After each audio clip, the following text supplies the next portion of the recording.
In this session, we will talk about date and time functions in Excel. So there are few functions that are important and I have selected in this particular module. So in case you want to have today's date to be written somewhere, so how to do that? So there is a function called today when we write equal to name of the function, which is today, open bracket, close bracket. So there is no argument, note it down and enter. It will return us today's date. So whenever you open up the sheet next time, the date would be updated. Uh, Along with the date, in case we need the time as well. So in that case, we will use the function now. So equal to now, open bracket, close bracket, and enter. So we get this date and time both. So these are two functions. So one is for date, another one is for date along with the time. So guys, sometimes we need a function where we can separate out a day, a month, and year from a date. So how to do that?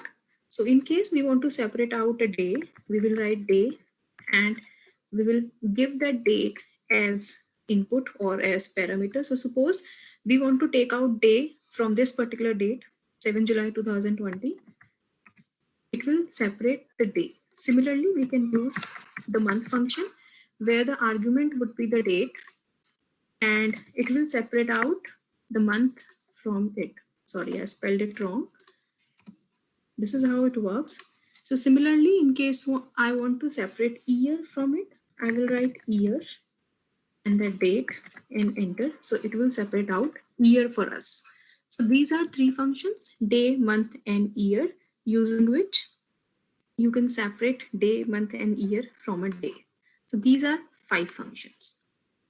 Now, sometimes we feel the requirement that we want to know the number of working days between two dates. Like how many working days were there between, July 1 to December 30th. So how to do that? Will you do it manually? Like, subtracting Saturday, Sundays or holidays? So how to do it automatically using functions in Excel. So there is a function called network days. What are the arguments? We will write network days, open bracket. It will ask the start date. So for example, this is my start date, end date, this is my end date. Now it's asking for the number of holidays. So Saturday, Sunday, it will exclude by default and it will ask for the number of holidays between that period manually. So in case I say 4 and enter, it will give me the number of working days between this date and this date, which is 27. So basically what all has been excluded? Saturday, Sunday and holidays. Okay, fair enough. So another function we have is dateDiff. What it does, you can read out the purpose here. It calculates the number of months, year, or days between two dates, right? Like this function used to calculate number of working days. Now it calculates the number of months, year, and days, not working. All the months, all the year, and all the days between two dates. What are the arguments? In case you write dateDiff, then you mention starting date, end date, sorry, this as end date.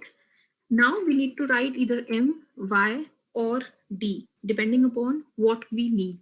We want the months, we want the year, or the days. So in case I'm writing Y.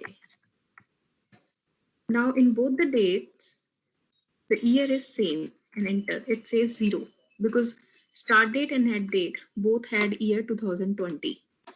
In case we are writing M, like months, it gives 1, June and July.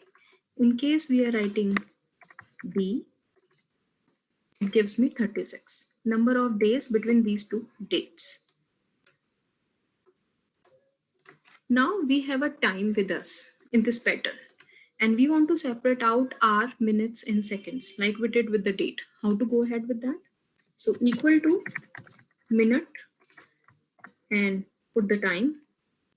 Similarly, equal to hour, give time as the argument 4, equal to second, give time as argument 40. So 50 minutes, 40 seconds, and 4 hours. So these are the functions you can use to, manipulate time, to perform some calculations on dates and times. So these are the basic ones towards the advanced level, of course. And apart from that, we have various other date and time functions as well, but these are the ones which are used maximum. So guys, practice these. And in case you are done with these functions, it's going to, reduce a lot of manual work in case you are working in an MNC, because there, like for example, in case we need to find out the productivity of employees for 6 months, so you need to find out the number of working days they have worked in, to take as denominator. So that factor you can calculate using these functions, and a lot of use cases are there. So depending upon what profile you are working in, you can find out the use case, that how you can use these functions in your work profile and save your time.